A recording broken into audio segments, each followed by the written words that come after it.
sometimes you fall off and you have hard weeks and hard days and you disappoint yourself. Transfer is available to the R train. There's a reason why we all need Jesus. Let me just put you guys on. Bro, yeah, he told me. He was like, yeah, you know, I meet a girl. And the day I meet her, I put her name in the notebook, right? And the day, it was actually diabolical.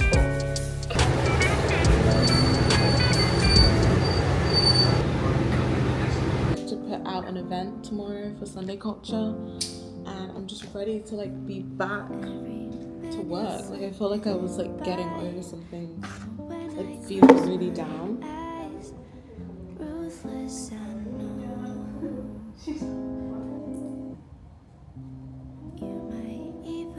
Let's make some raspberry matcha. First, you're gonna need some raspberry jam. This has been my favorite raspberry conserve, like since I tried it the first time I tried to bake a Victoria sponge cake. I don't know if I've made a Victoria sponge since.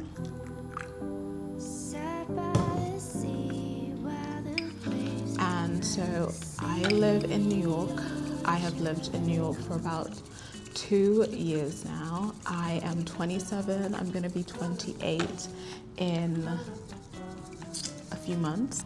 So I've never talked about this before, but the other day I was working on this Substack and thinking about this idea of, you know, there's nothing you can do really to prove and like earn the love of another person. I remember when I was dating in my early 20s, now I'm about to turn 28, but in my early 20s I met this guy and I was just like smitten. Like I was like, he is perfect, because he literally ticked almost all of my boxes. And I remember I met him on Hinge and we went on our first date. Oh my god, I never tell stories like this, so I'm like freaking out. I think I had dated before, but this relationship, it was kind of like truly, I would think, my actual experience of love, like my first proper experience of love. And I'd had heartbreaks before, but this heartbreak was the heartbreak that I really truly, like, I couldn't eat. I cried every single day. At this point, I think I was maybe 23 and I was dating this guy and we just had this issue with, now I know it was like commitment issues, but at the time I just thought like I was getting really stronger in my faith and he was staying in the same place and we just weren't growing closer to God together, and it was just like pulling us apart, you know? So we're having a lot of like disagreements, and you can't, like, faith isn't something you can like coerce someone into doing. So we're having all these little arguments, and ultimately he was like, I'm not comfortable with becoming official. This is like 2021, I think. So I don't think we should become official until we know that like we definitely can be together in our relationship and work. So he kicks this can down the road. Meanwhile, like literally in the first, I think from when I met him, it was like the first 2 weeks, I knew I liked him. I knew I loved him. I was like so sold immediately. I had no doubts in my mind about this person. Like I dated people I had doubts before, but this wasn't one of those experiences where I had doubts. I had no doubts. I felt very confident. I felt very assured. So I'm like, okay, this is just the Lord testing your patience. Like, give it time. And I give him grace. Eventually, I give him an ultimatum. And I'm like, look, I'm going to give you till the end of the summer. And it was so weird because we prayed, we fasted, we really connected over so many things. But it got to the end of summer and I was like, well, what is your answer? And by end of summer, I meant the last day of August. I'm like, what is your answer? And he said to me, like, I still don't know. And I said, I've lived with this guy months, you know? At this point, we met a year ago, almost. And if you don't know by now, there's nothing I can do for you.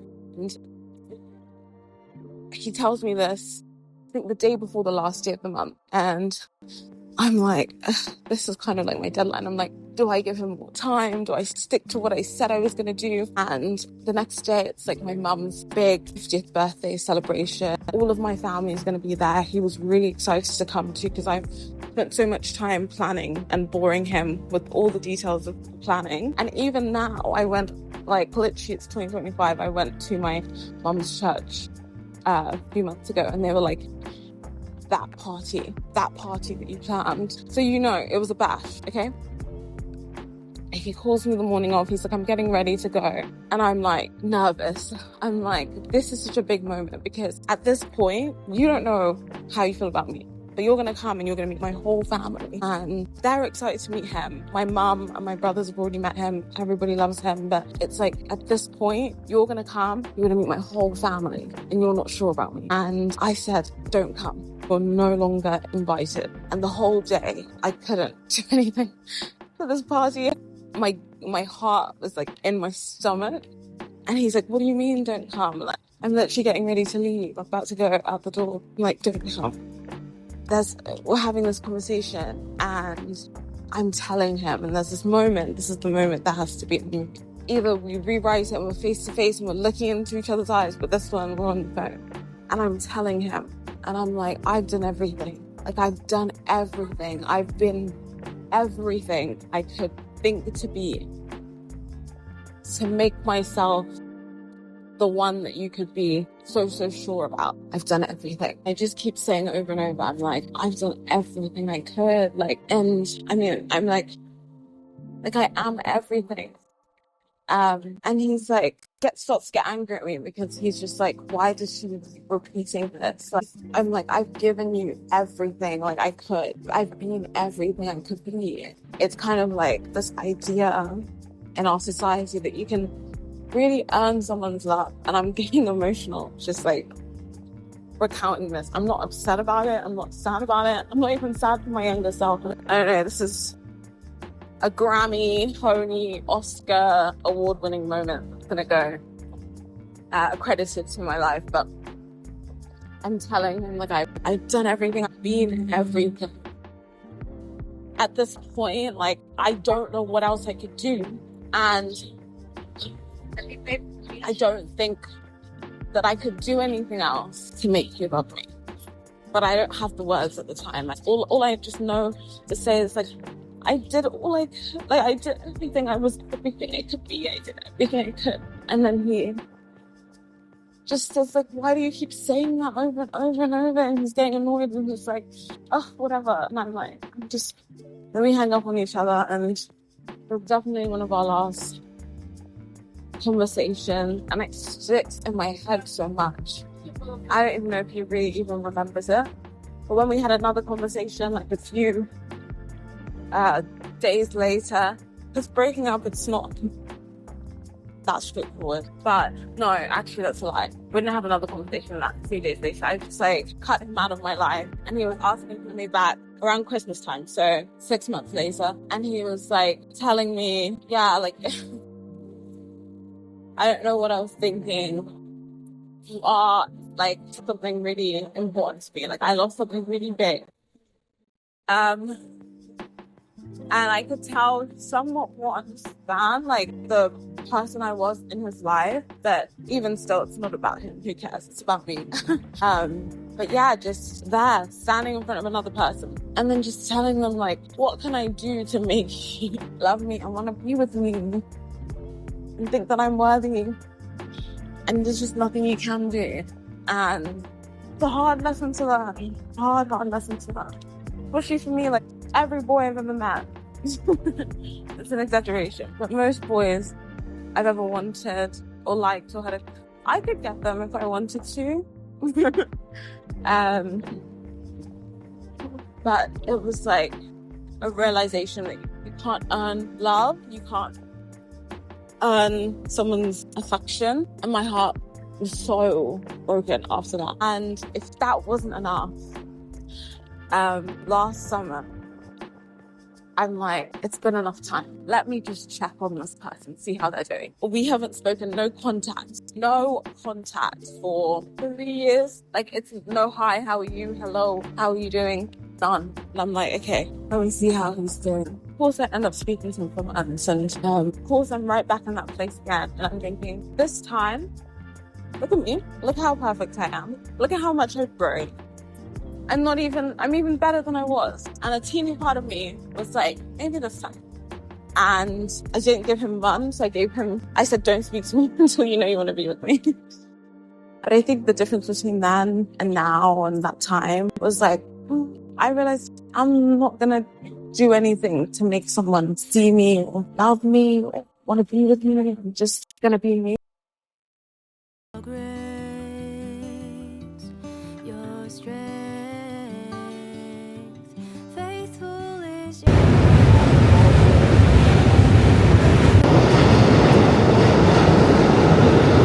Just got off the train and now we're heading to a coffee shop. See you there.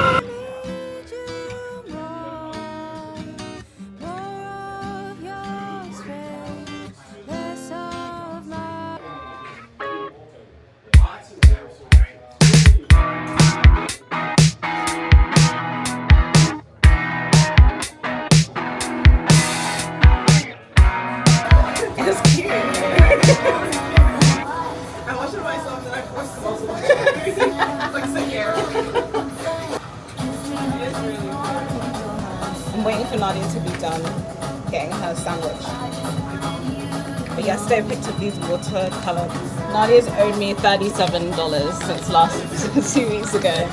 And she's short 9. Wow, nice. I'm trying my best. She's unemployed, so I'm gonna give her more time. I'm gonna start trying my best. So I'm gonna start charging interest. Mind you, I actually didn't even bring it up. I brought it up one time. And then she forgot, so I was like, you know what, she's going, and then I remember. I was like, she's going through a lot, you know? So I just was like, I'm not going to tell her again. Thank you. Thank you. And then I remember that I owed her money. I'm going to confiscate this. Yeah. You go. Summertime sadness. Nice, look at my mommy. Delicious. But they have 4.8 stars. That's how you know. When I go to a cafe, I'm like, is the matcha good? And they're like, they'll be like, it's good. And I'll be like, I'll ask them 3 times. I'm like, is it really good? There's one time I went to a place and they make their own like milk. It was foul. I'm sure.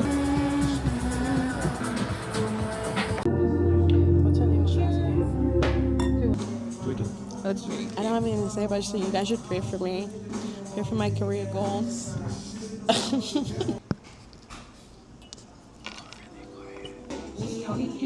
Yeah, I feel like I have closer friends now. Because it's so hard in your 20s to like start making friends that are like super comfortable to FaceTime with, or like, just be yourself, in your house and on hours. And not like getting ready and going out type of situation. So now I think I definitely have that. Yeah. But you have to really put yourself out there. No, that's so true. The thing with New York is nobody follows through. Everyone's like, oh my god, we're gonna hang out. Yeah, follow through is the big thing. And also people like are overly scheduled, and I can't do that too. This is why I can't draw. What is that? This is also bad. No, but that's cute. I don't know how I started off with, but then this is meant to be ice cream. This is meant to be a waffle cone. You can fix it. How do you close this thing? Just put the lid on. But it's wobbling. No, but how do you put it on the back? Why you running away from me? I don't know. The thirsty, I'm your Paco. Why you running away from me? I don't know. I maybe see me, cause say I miss that little feeling.